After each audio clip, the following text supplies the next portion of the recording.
Hi,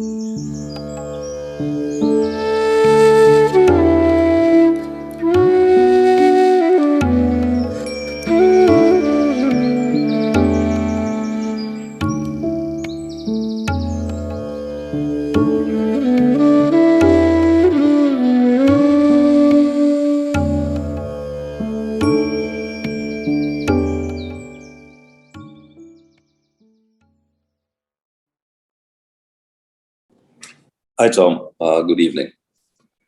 Good evening to you, Arvind. Thank you for that one-on-one.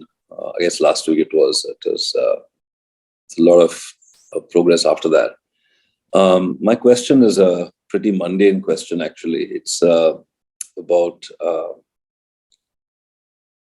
how does one process, or how do you, during the purification process, how do you handle, what is the best, okay, I'll put it in a different way. What's the best way to handle emotional pain? I was sitting with it for a while, and then it got a bit boring and annoying. Then, just like, okay, get it over with already. And then you kind of wonder, like, okay, it's the mind that wants it to be done with chop chop and move on. So I could also think of it as just pain is just expressing itself and let it go in its own time. But it's distinctly uncomfortable. I think I know the answer to the question. There's no shortcuts, but just wondering if there is a more peaceful way to do this. It's just, the most obvious pains easy to address, but the deeply rooted subconscious ones, which I don't even know the origin of, how does one let go? You just feel the pain and it goes away, or do you have to investigate it and keep on finding what happened, why happened? Because, I don't know how to handle this part. That's my question. Thank you, Arvind. Thank you. Now, dealing with pain, dealing with trauma, it can be very difficult, very challenging. That's why it's called pain, I guess. That's why it's called suffering. It's not easy. And there are many different ways of processing pain, healing, dealing with pain. Many different ways. And the exact way that's best for you or best for anyone listening or watching, it will vary slightly. We'll find our own ways of dealing with pain. Some might like this technique. Some might say, no, that technique is not very good. I prefer another technique. I like this modality. I like that modality. It depends on the nature of the person. It depends on the nature of the trauma. And it's very difficult to have a one-size-fits-all. Do we have to experience the pain to process it? Well, not always, no.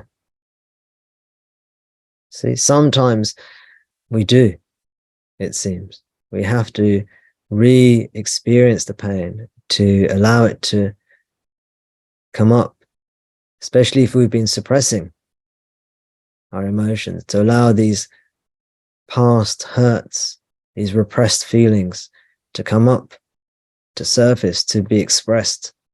And these feelings can be liberated, meaning these feelings can be freed, let go of.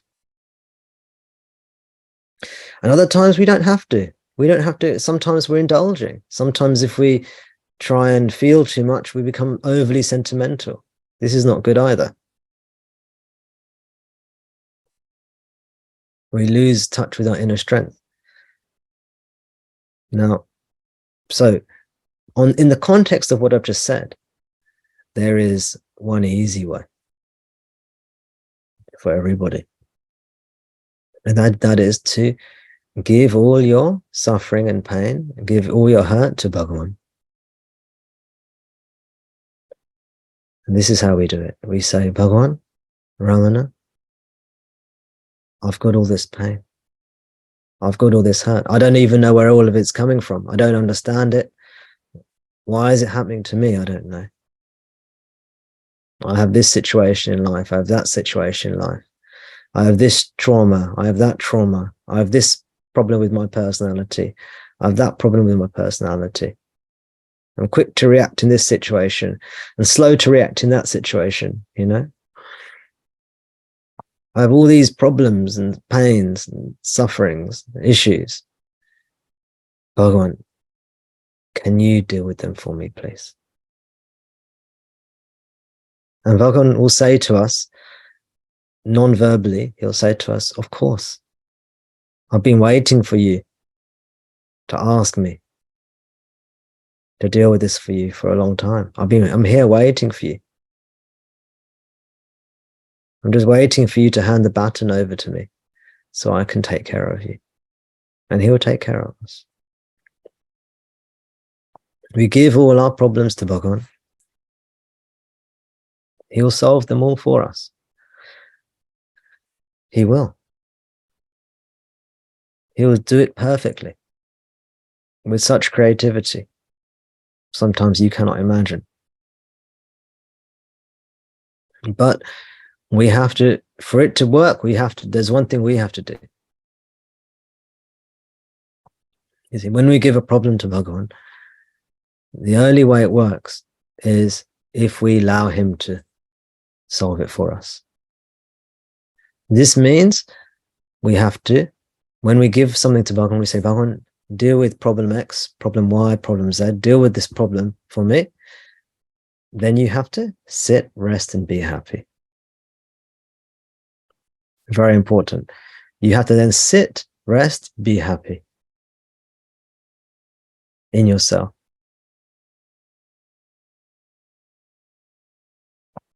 It's like if you have an assistant and you give them a task to do, you say, assistant, please can you do X, Y, and Z for me? And then they say, yes, no problem.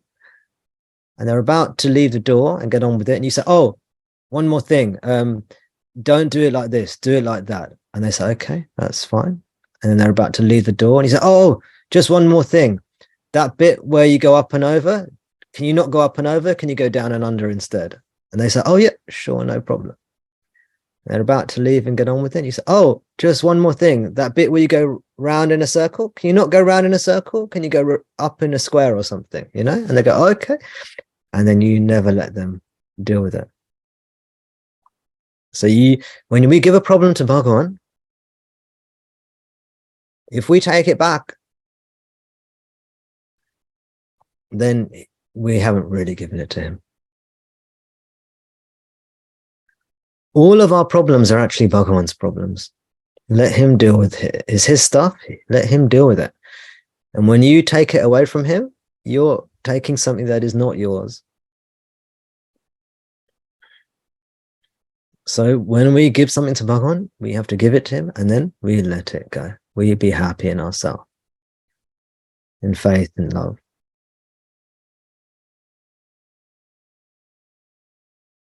True devotees of Bhagavan, to be a true devotee doesn't mean you have to go to Arunachala, doesn't mean you have to have a picture of him, doesn't mean you have to pray to him, doesn't mean you have to talk about him. It's inward. It's an inner devotion. It's all inner. It's all within. True devotee of Bhagavan knows this. They know, they've seen this happen. They've seen the miracles occur.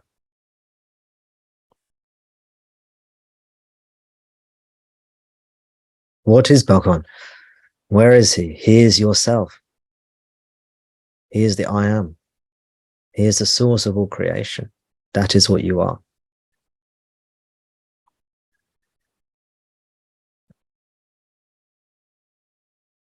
So you give it to Bhagavan, he will take care of it, and then you be with Bhagavan in your heart, in happiness, in love, and everything is sorted. This is the simple way to deal with all your problems. This is why in Who Am I? Bhagavan says, if we give God our burdens, he will bear them all. And then he gives us the analogy of the person who goes onto the train and for the entire duration of the train journey carries the luggage on top of his head. inside the train. And he says, don't be like this person. Give your burdens, your baggage, your luggage, give it to God. And God will sort it out for you. Just like when you want to go on the train, you don't have to carry your luggage on top of your head. You put it down on the train and the train will carry it to where it needs to go.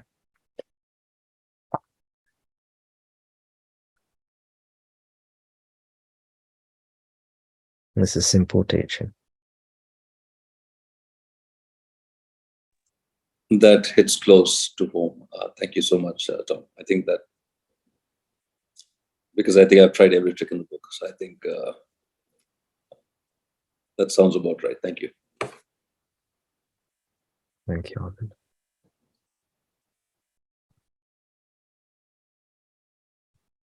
So just to say, we have to eventually turn away from our problems towards ourselves. We have to eventually let go of our problems and come back to ourselves. Some people don't understand this and they think, oh, we're avoiding the problems, or we're suppressing the problems.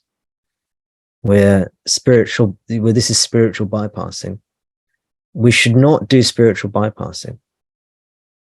This path of self-inquiry is not a suppressive or repressive path. It's not a path of suppression or repression. No. Everything's allowed to come out in its own time.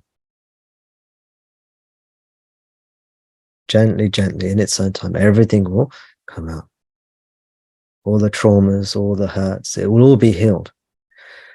But we allow all the emotions, the mind, the body, the emotions in the body and mind. The emotions are in the body and mind, which are one. Allow it all to come out and to heal. And we also don't pay it too much attention. And stoke the fire of the pain. We also come back to ourselves.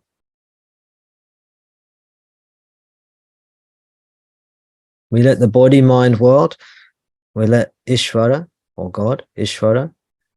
Ishvara is the name for God that deals with the body-mind world. We let Ishvara, or God, deal with everything in the body-mind world, and then we come back to the I am, which is the true God.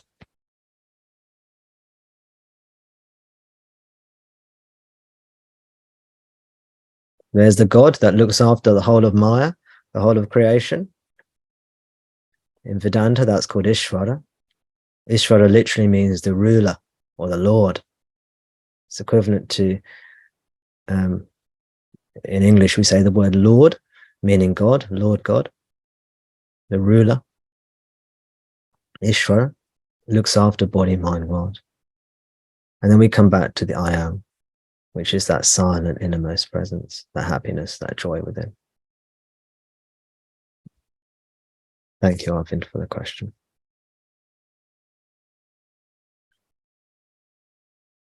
You do this, you'll see all the problems are solved. It's one of the fundamental things in the teaching.